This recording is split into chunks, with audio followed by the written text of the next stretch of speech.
Good afternoon, Moreau Catholic High School.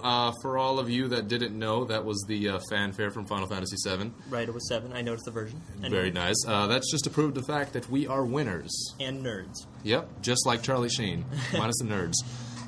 Once again, I am Justin Deep Singh Aulick with your guest this week. Well, not really a guest at this point, but William Miller, sure. You're still a guest, William. All right. Don't step out of your boundary there. All right, I'll take it. Okay. So I know it's been a while since our last podcast, William. What's been up? Why have you been so busy? You know what? I think I've been busy, like you, because I've been looking at all these new QR codes outside of the library. That's what I've been doing. That's why we couldn't do a podcast? That's why we couldn't do a podcast. Makes perfect sense. So tell us about these QR codes then. So in case you don't know, QR code stands for... Well, I don't actually know what QR code stands for, but it doesn't matter. The point is, QR codes, I'm sure you've seen them. They're these little pixely images that appear all over certain books or... sort of pictures and newer. It's modern technology. Really modern technology. You won't get like an old edition of Romeo and Juliet and find them. Although you could see what a QR code does is you scan it with an iPhone or a similar smartphone that has a program, and what your smartphone will do is it will recognize that unique QR code and it will link you to something.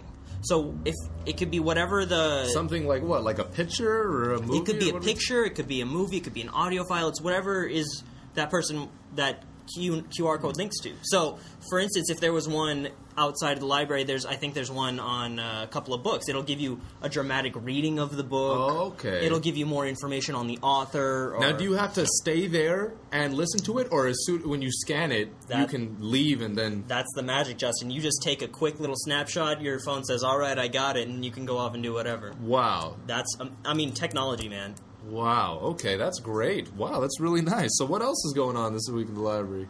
Didn't we just get some new books, Justin? We did just get some new books. The new book order's in, so for all of you that order books, check that out. They're on the shelves, right? Yeah, they're on the shelves. So, I saw a new Orson Scott Card book. One of my favorite authors wrote Ender's Game, and a couple other great books, so I'd be sure to pick that up. All right, so, and speaking of books, didn't we have a book of the week this week? We did have a book of the week this week. Which was Atlas Shrugged by Anne Ryan, right? Atlas Shrugged by Anne Ryan. I read this back in 3rd grade at a very young age. I'm kidding. It's a very hard book. It's incredibly difficult. A very hard book. Right.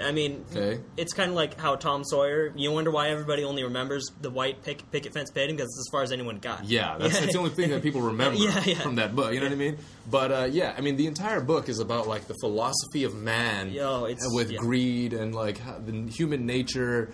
And I've gotten all the way to page 2. And hey, let me tell you, that's a feat. That might sound like you're joking, but you're gonna go, let me show this Justin. Oh no, no, it doesn't happen.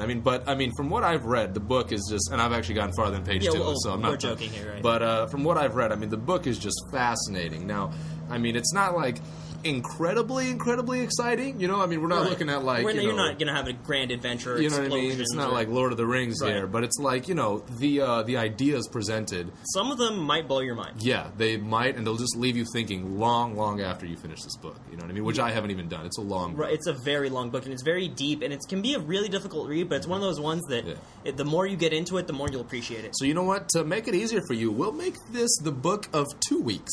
Speaking of books that stay with you, dude. You know the new Hobbit movie's coming out? When is it coming out? Do they have a date? And it's not like a B movie. One. No, it's not like a B movie. This is like Peter Jackson is coming back with all the actors. Legolas and I don't know how they're going to do Legolas because he wasn't in the book. Well, but they're having him. You know what I mean? Yeah. And it's about to be a legit. That's going to be amazing. Lord of the Rings prequel. Wow. I know that I wasn't the only Lord of the Rings fan that went, they're starting with number 1? They're not going to start with The Hobbit? Come on. Yeah. But you know what I've noticed, actually, in movies in general? We've moved to more of, like, a fantasy thing. Like, you look at, like, the comic book surge, right? That's coming to movies, with starting from Spider-Man all the way into now we have Iron Man and Thor and all these other things coming out, right?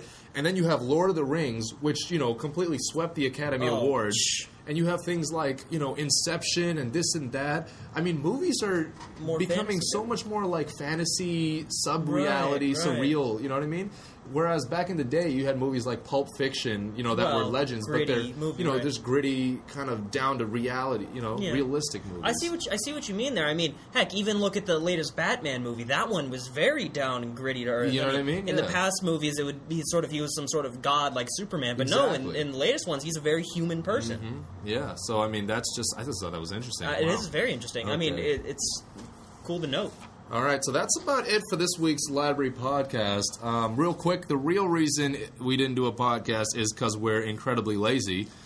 We didn't want to fool anyone. We weren't donating to orphanages the whole time? Pretty much. No, we weren't. We didn't. I wasn't in a soup kitchen all week, sadly. But alas, we will disappoint all 3 of our viewers, and 1, 2, and then my mom. Yeah, I'm sorry. So we might have 4. Whoa! All right, guys. Have a nice day, and stay classy. Bye, guys.